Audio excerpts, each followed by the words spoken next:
বিজেপির উত্থানের পরেও বাংলাদেশ কিন্তু দমে নেই। এই যে খুন হলো, এই খুনের নেপথ্যে বাংলাদেশের হাত আছে কি?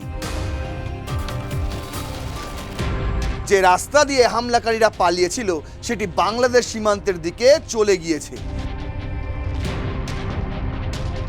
Mystery defence in Chandranath Rath murder accused suspected to flee via border. এর পেছনে হাওয়ালা থাকতে পারে, আইএসআই যোগ থাকতে পারে, এবং যে হিটম্যান তার সঙ্গে ডিরেক্ট আইএসআইএল এর সম্বন্ধ থাকতে পারে। বলতে দেশের অস্থিরতা তৈরির জন্য বাইরের শক্তি জড়িত থাকতে পারে বলে তিনি ইঙ্গিত দিয়েছেন। যদি তৃণমূলের সঙ্গেও এর যোগসাজশ থাকে তাহলে সেই যোগও, সেই লিঙ্কও কোথাও না কোথাও গিয়ে বাংলাদেশের সঙ্গে যুক্ত। এসবের মাঝেই বাংলাদেশের এক জামায়াত নেতা মোহাম্মদ নুরুল হুদা, তিনি তৃণমূল কংগ্রেসের সুপ্রিমো মমতা বন্দ্যোপাধ্যায়কে পরামর্শ দিয়েছেন যে স্বাধীন পশ্চিমবঙ্গ রাষ্ট্র গড়ে তুলুন, আমরা আপনাদের পাশে আছি। পশ্চিমবঙ্গে বিধানসভা নির্বাচনে পরিবর্তনের হাওয়া, আর এই হাওয়া বইতে না বইতেই আর এক নিন্দনীয় ঘটনার সম্মুখীন হলাম আমরা। শুভেন্দু অধিকারী তার পার্সোনাল অ্যাসিস্ট্যান্ট চন্দ্রনাথ রথকে তার ফ্ল্যাটের সামনের, বাড়ির সামনের রাস্তায় তার গাড়ি দাঁড় করিয়ে একের পর এক রাউন্ড গুলি চালিয়ে তাকে পৃথিবী থেকে সরিয়ে দেওয়ার সব রকম বন্দোবস্ত করা হয়। না, বিষয়টা যতটা আপনারা আপাত দৃষ্টিতে মনে করছেন সহজ, ততটা সহজ নয়। পশ্চিমবঙ্গে এই মুহূর্তে যে রাজনৈতিক সন্ধিক্ষণ, সেই সন্ধিক্ষণে দাঁড়িয়ে এই ধরনের একটি ঘটনা কিন্তু গুরুত্বপূর্ণ বার্তা বহন করে। আর যখন এই ঘটনার সঙ্গে যোগ খুঁজে পাওয়া যায় রাষ্ট্রবিরোধী শক্তির, তখন এই ঘটনা আরো বেশি করে সাধারণ মানুষকে সজাগ করতে সাহায্য করে। আমি কেন এতগুলো কথা বলছি তার কারণ আমি গত এপিসোডেই আপনাদের জানিয়েছিলাম যে এই পশ্চিমবঙ্গে বিজেপির উত্থানের নেপথ্যে কিভাবে বাংলাদেশ তার ভূমিকা পালন করে গেছে। আর আজ আপনাদের দেখাবো এই বিজেপির উত্থানের পরেও বাংলাদেশ কিন্তু দমে নেই। বাংলাদেশের ভূখণ্ড, সেই ভূখণ্ড কিন্তু আজও ব্যবহার করা হচ্ছে এই পশ্চিমবঙ্গকে উত্তাল করে দেওয়ার জন্য। দেখুন, এখনো কোনো কিছু প্রমাণিত হয়নি, সবই তদন্তনাধীন। তদন্ত করছে কলকাতা পুলিশ, তদন্ত করছে রাজ্য পুলিশ, সিআইডির আইজির নেতৃত্বে তদন্ত চলছে। এছাড়াও আইবির টিমও রয়েছে। প্রয়োজনে আমরা এনআইএ তদন্ত শুরু করব। কিন্তু এখনো পর্যন্ত যে তিনজনকে আটক করা হয়েছে তারা কেউই কিন্তু মূল অভিযুক্ত নয় বলেই পুলিশ জানাচ্ছে। তাহলে মূল অভিযুক্ত কারা? তারা কিভাবে এই প্ল্যানটা সাজিয়েছিল? সমস্ত বিশ্লেষকরা বলছে, সমস্ত তদন্তকারী অফিসারদের এই ধারণা, এই যে হত্যাকাণ্ড, এই হত্যাকাণ্ডের পরিকল্পনা কিন্তু অনেক দিন আগে থেকেই করা হয়েছিল। আর যখন আগে থেকে পরিকল্পনা করা হয় তাই পালিয়ে যাওয়ার রাস্তাটাও সুগম হয় তাদের, কারণ আগে থেকেই সমস্ত ম্যাপ তাদের হাতে চলে আসে। বলা হচ্ছে নাকি সুপারি কিলার দিয়ে এই ধরনের ঘটনা ঘটানো হয়েছিল। যদি আমি ধরে নিলাম সুপারি কিলারই অবশ্যই সার্ফ শুটার, তা না হলে ওই ব্যক্তি চন্দ্রনাথ রথ, যার দেহে প্রায় চারটি গুলি লেগেছে, অথচ যেখান দিয়ে গুলি চালানো হয়েছে, যে কাজ, গাড়ির বাঁদিকের যে কাজ, সেখানে কিন্তু একটি মাত্রই ফুটো দেখা গিয়েছে। ভাবুন, সার্ফ শুটার না হলে এই ধরনের চাঞ্চল্যকর, এই ধরনের ভয়ানক কাণ্ড কেউ ঘটাতে পারে না। আর তাদেরকে আগে থেকেই ট্রেন দেওয়া ছিল, তারা বেশ কিছুদিন ধরেই এখানে রেকি করছিল এবং তাদের এটাও পরিষ্কার ছিল যে পুরো ঘটনা ঘটানোর পর আমাদের কোথা দিয়ে এসকেপ করতে হবে, কোনখান দিয়ে আমাদের পালিয়ে যেতে হবে। আর এই বিষয়টা আরও গুরুত্বপূর্ণ হয়ে ওঠে তখন যখন বাংলাদেশের এই মুহূর্তের পররাষ্ট্রমন্ত্রী খলিলুর রহমান, যখন বাংলাদেশের এই মুহূর্তে বিএনপি নেতা নাইমুদ্দিন আলাম, যখন বাংলাদেশের এই মুহূর্তে স্বরাষ্ট্রমন্ত্রী সালাউদ্দিন আহমেদ একদম পূর্ণ স্বরে তারা হুঁশিয়ারি দিচ্ছে ভারতকে, বিশেষ করে শুভেন্দু অধিকারীর নাম তুলে ধরে, তখন এই আশঙ্কা প্রায় স্বাভাবিকভাবেই উঠে আসে, তাহলে এই যে খুন হলো, এই খুনের নেপথ্যে বাংলাদেশের হাত আছে কি? দেখুন, ইতিমধ্যেই অনেকেই এই ধারণা করতে শুরু করেছে, আপনি দেখলে বুঝতে পারবেন বিভিন্ন টিভি চ্যানেলের বিশ্লেষকরা তারাও এই অনুমান করছে যে এখানে হাওয়ালা মাধ্যমে টাকা দেওয়া হয়েছিল। গোটা সিনারিওটা পূর্ব পরিকল্পিত ছিল এবং এর সঙ্গে ISIL এর যোগ থাকলেও থাকতে পারে। কি আদৌ কি আছে? চলুন তাহলে সেই প্রশ্নের উত্তর আজ এই এপিসোডে খোঁজা যাক। শুরু করছি রণক্ষেত্র, আপনাদের সঙ্গে রয়েছে আমি নারায়ণ। আজ আমাদের হেডলাইন যে Chandranath Rath murder and the Bangladesh link. আমি করব না, আপনাদের প্রমাণ তুলে ধরে দেখিয়ে দেবো। দেখুন, প্রথমে আপনাদের জানতে হবে যে ঘটনাটা অ্যাকচুয়ালি কি ঘটেছিল, কেন এই ঘটনাটা এতটা সাড়া ফেলে দিয়েছে এ বাংলায় এবং ওপার বাংলায়। দেখুন, এনডিটিভির হেডলাইনটা ছিল কার with fake plates blocked Suvendu অধিকারীর এইড, মানে ফেক প্লেটস লাগানো একটি গাড়ি প্রথমে শুভেন্দু অধিকারীর এইড, যে চন্দ্রনাথ রথের কথা বলা হচ্ছে, তার গাড়ি আটকে দেয় সামনে থেকে এসে। তারপর দেন মেন অন বাইক শট হিম, তারপর কিছু লোক বাইকে করে এসে তাকে শট করে চলে যায়। আর এই গাড়িটা ফেলে দিয়ে গাড়িটা যে নিয়ে এসেছিল সেও কিন্তু তাদের সঙ্গে বাইকে করেই জায়গা ছাড়ে। গল্পটা কি হয়েছে বলছে, the car of Chandranath Rath BJP leader Suvendu Adhikari's personal assistant who was shot dead in West Bengal's Modhamgram on Wednesday night was blocked by a vehicle with a fake number plate before a gang of assailants riding motorcycle shot him twice, said investigators as they wave a sequence of events that led to the murder. কি ছিল sequence? ধরুন আমি আপনাকে ব্যাখ্যা করে বোঝাচ্ছি।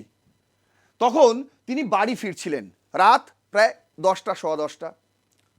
সেই সময় একটি গাড়ি, মানে যখন তিনি একদম ন্যারো রোডে ঢুকে যান তার বাড়ির রাস্তায়, ফ্ল্যাটের রাস্তায়, সেই সময় যখন তার ডাইনে বাইনে তার বেরোনোর কোনো জায়গা থাকে না, সেই সময় সামনে থেকে এসে একটি গাড়ি তার গাড়িটাকে এসে আটকায়। স্বাভাবিকভাবেই চন্দ্রনাথ রথের গাড়ি দাঁড়িয়ে যায় এবং তার সঙ্গে ছিলেন তার ড্রাইভার বুদ্ধদেব বেরা। গাড়ি দাঁড়ানোর সঙ্গে সঙ্গেই বাইকে করে আসা কয়েকজন যুবক তারা রীতিমতো তার বাঁ দিকে গিয়ে, গাড়ির বাঁ দিকে গিয়ে যে দিকটায় বসেছিলেন চন্দ্রনাথ রথ, সেই দিকে পুরো কাচের বাইরে থেকে ওপেন ফায়ার করতে শুরু করে, বলছে নাকি পয়েন্ট ব্ল্যাঙ্ক রেঞ্জ থেকে। সেই গুলিতে, সেই ফায়ারিংয়ে আহত হয়েছেন বুদ্ধদেব বেরাও। তিনি এই মুহূর্তে খুবই অসুস্থ, চিকিৎসাধীন। তার বয়ানটাও খুব গুরুত্বপূর্ণ এই বিষয়ে। তিনি যখন সুস্থ হবেন, তার বয়ান যখন পুলিশ রেকর্ড করতে পারবে, জানি না এতক্ষণে হয়তো রেকর্ড করে নিয়েছে, তদন্তের স্বার্থে হয়তো জানাচ্ছে না, তার বয়ানটাও খুব গুরুত্বপূর্ণ, কারণ তিনি একমাত্র এই ঘটনার প্রত্যক্ষদর্শী। ঠিক আছে, যাই হোক, গল্পটা এরকম হলো। তারপর একের পর এক গুলি হলো। সেই গুলি তার বুকে লাগে, তার মাথায় লাগে, তার পেটে লাগে, একটি তার বুকে পকেটে থাকা ফোনেও লাগে। সেই ফোনটিও এই মুহূর্তে ড্যামেজ হয়ে গিয়েছে। আর আপনারা দেখতে পাচ্ছেন সেই ছবি, গাড়ির ছবি, যে কাজটি দেখুন, এখানে ফুটো একটাই বলা হচ্ছে, এই একটি মাত্র ফুটো দিয়েই এই সিটে বসে থাকা চন্দ্রনাথ রথকে একের পর এক গুলি করা হয়। প্রথমে একটি গুলি করে এই কাজটিকে ফাটানো হয়, বুলেট প্রুফ কাজ। তারপর একদম পয়েন্ট ব্ল্যাঙ্ক রেঞ্জ থেকে গুলি করলে যে কোনো বুলেট প্রুফ কাজও কিন্তু ভেঙে যায়, এটা স্বাভাবিক। এটা স্বাভাবিক। একদম সামনে নিয়ে এসে কাচের সামনে যদি কেউ আগ্নেয়াস্ত্র ঠেকিয়ে গুলি করে, তাহলে যে কোনো কাচই ভাঙতে বাধ্য। আর এই ক্ষেত্রেও তাই হয়েছে।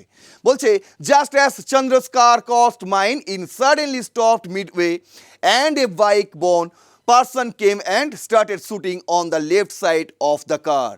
The attacker seemed to be professional. He fired immediately.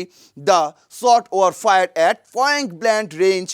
I heard the sound of 2 rounds.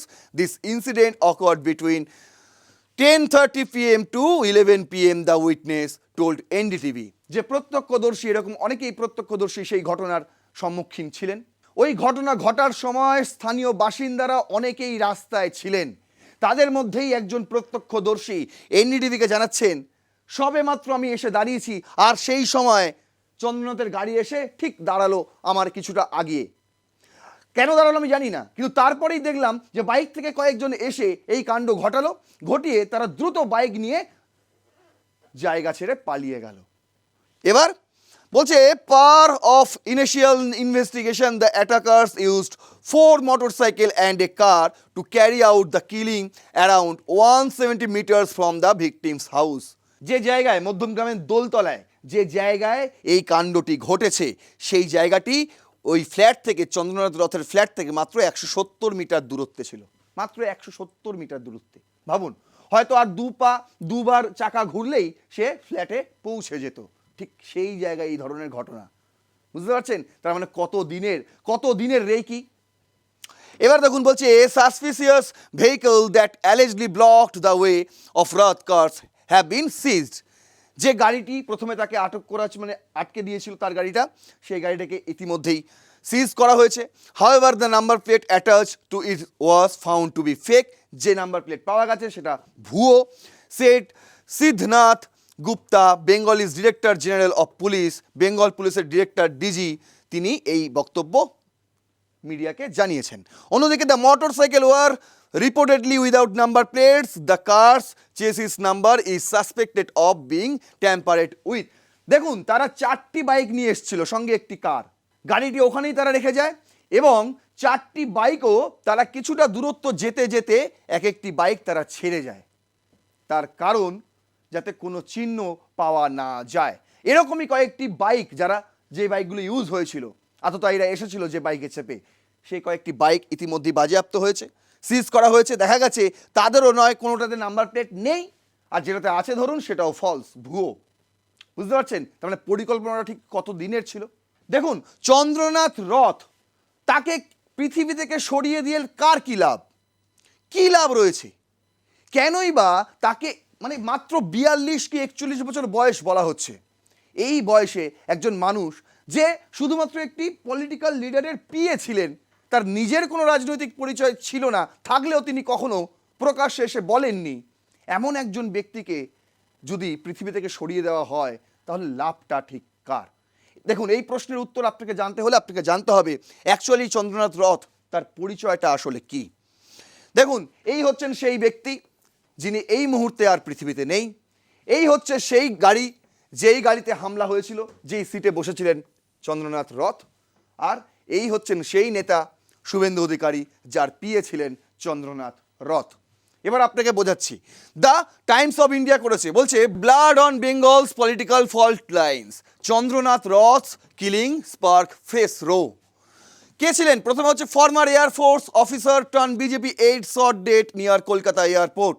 Chandranath Roth, a close aide of BJP leader Subhendu Adhikari, was shot dead in a late night attack in West Bengal North 24 Pargana district near Doharia, an area close to Kolkata airport, triggering a major political and law and order controversy across the state. এই মুহূর্তে নির্বাচন কমিশনের হাতে আইন শৃঙ্খলা, তাই বিতর্ক উঠছে। আমি গতকালই আপনাদের দেখেছিলাম তৃণমূল কংগ্রেস, মানে প্রাক্তন শাসক দল, তাদের কি বক্তব্য ছিল, যাদের বিরুদ্ধে সবচেয়ে বেশি অভিযোগের আঙুল উঠছে। চন্দ্রনাথ রথ, military background and political shift, তিনি এই মুহূর্তে 41 থেকে 42 বছর বয়স তার বলা হচ্ছে। was just political associate but a former Indian Air Force personnel who served nearly 2 decades before taking voluntary retirement.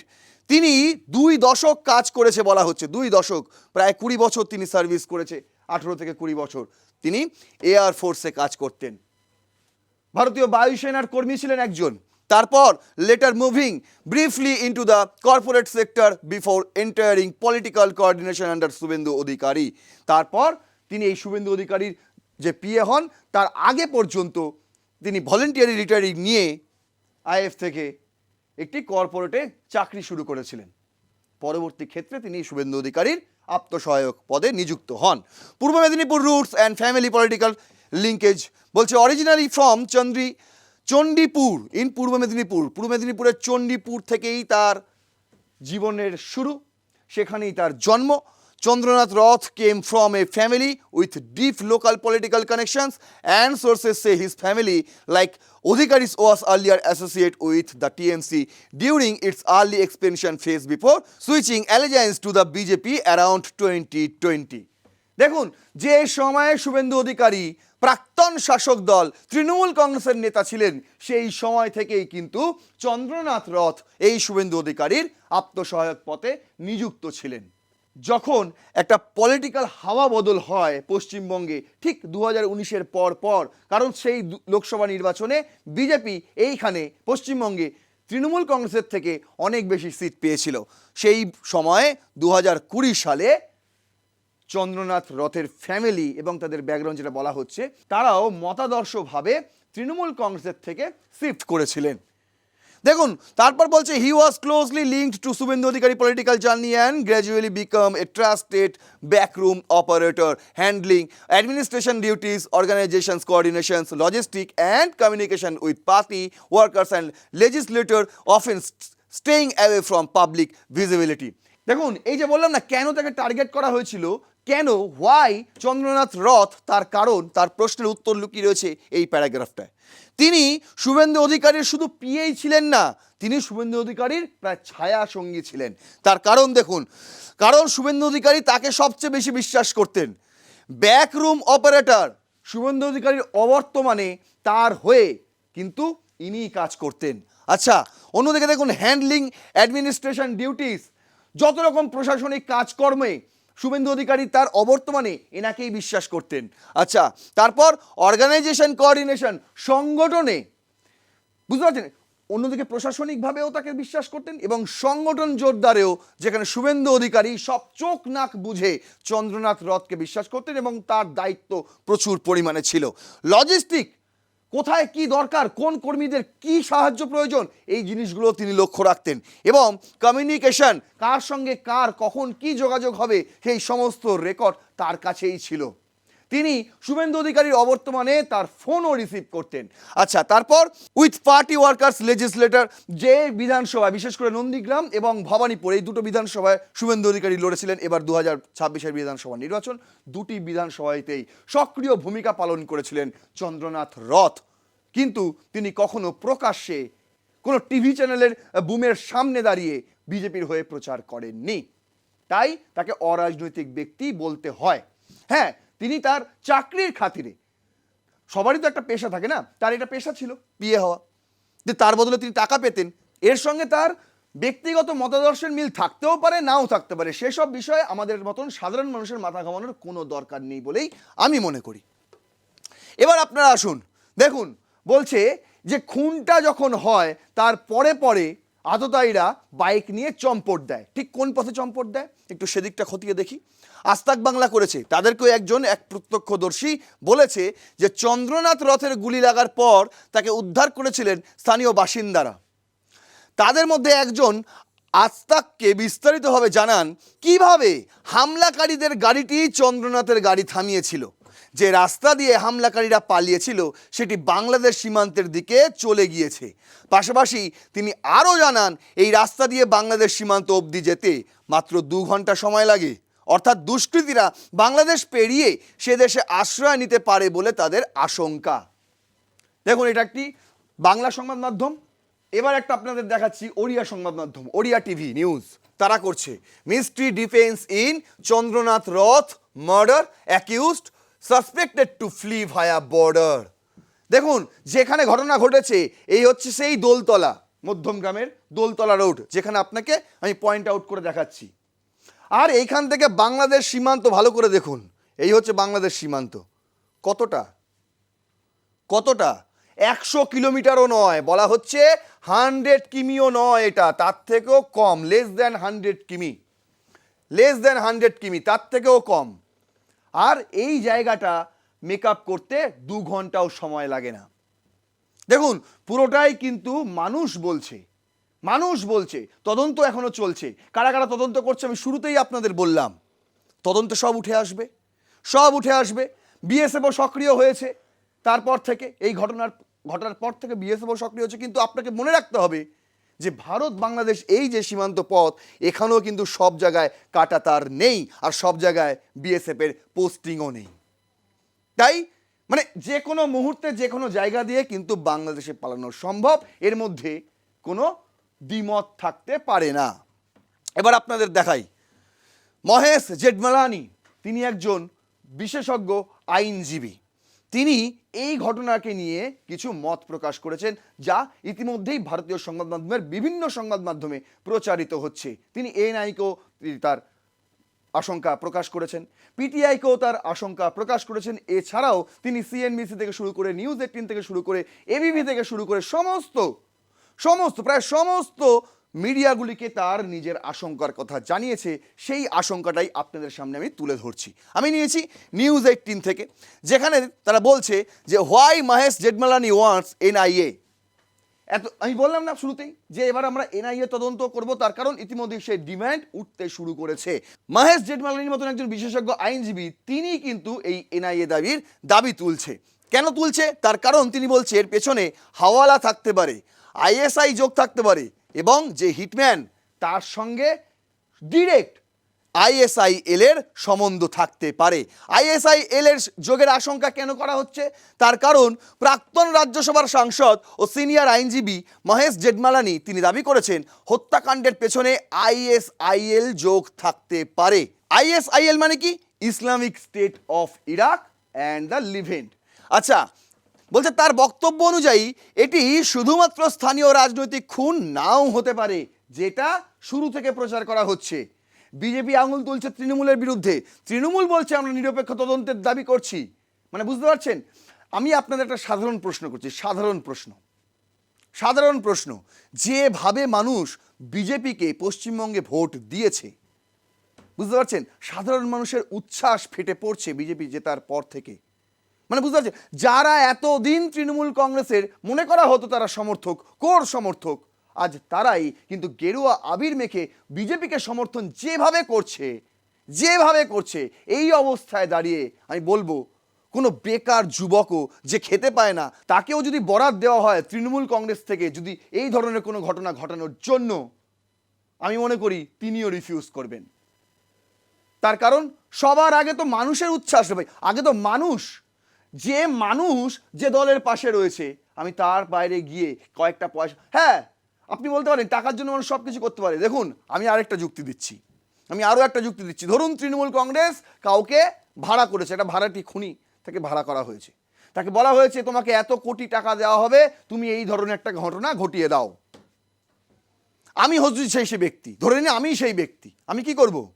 এই সময় বিজেপির জয় জয়কার, এই সময় পশ্চিমবঙ্গে গেরুয়া উত্থানের সময়, সেই সময় আমি কি ওই তৃণমূল কংগ্রেসের থেকে টাকা নিয়ে ভাড়াটে খুনের মতন আমার সচরাচর ব্যবহার করব? মশাই, তার চেয়ে বরং অনেক সুবিধা আমি পাবো যদি এই কথাটাই আমি এই মুহূর্তের শাসক দল বিজেপির কাছে গিয়ে উত্থাপন করি। জানেন, আমাকে তৃণমূল কংগ্রেস থেকে অফার দেওয়া হয়েছিল, এত টাকা দিয়েওছে, এই কাজটা করতে বলা হয়েছে। কি হবে? এখন বিজেপির হাতে আইন শৃঙ্খলা, আজকে নেই, কালকে শপথ গ্রহণের পরে এসে যাবে। কি হবে? আমার কিচ্ছু হবে না, ওই বিরোধী দল তৃণমূল কংগ্রেস আমার কিছু করতে পারবে না, আমি তো যদি তাদেরকে ঠকিয়েও দিই। তাহলে একমাত্র মূর্খই হবে যে এই মুহূর্তে তৃণমূল কংগ্রেসের বরাত নিয়ে এই ধরনের কাণ্ড ঘটাবে। তাই আমি এটাতে একদম বিশ্বাস করা যায় না, একদম খেলো যুক্তি। অনেকে অনেক কথা বলছে, তবু আমি মনে করি এর মধ্যে খেলো যুক্তি রয়েছে।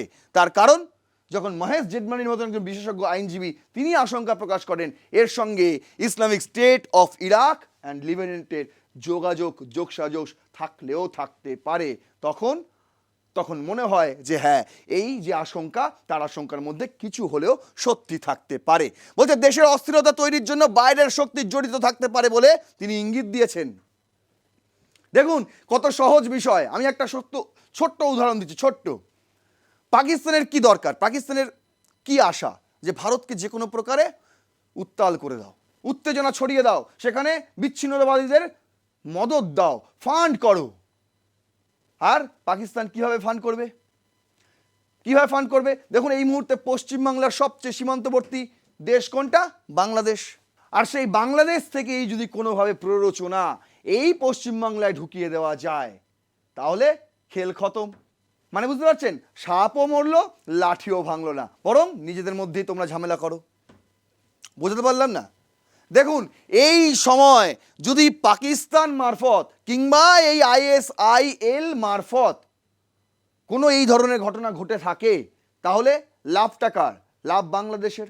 লাভ কার? লাভ পাকিস্তানের। তারা চায় এখানে অশান্তি হোক। আর এই ঘটনার পর বিজেপি তৃণমূলের দিকে আঙুল তুলবে, তৃণমূল বিজেপির দিকে আঙুল তুলবে, তোমরা নিজেরাই নিজেদের ঘটনা ঘটিয়েছো। হলে কি হবে?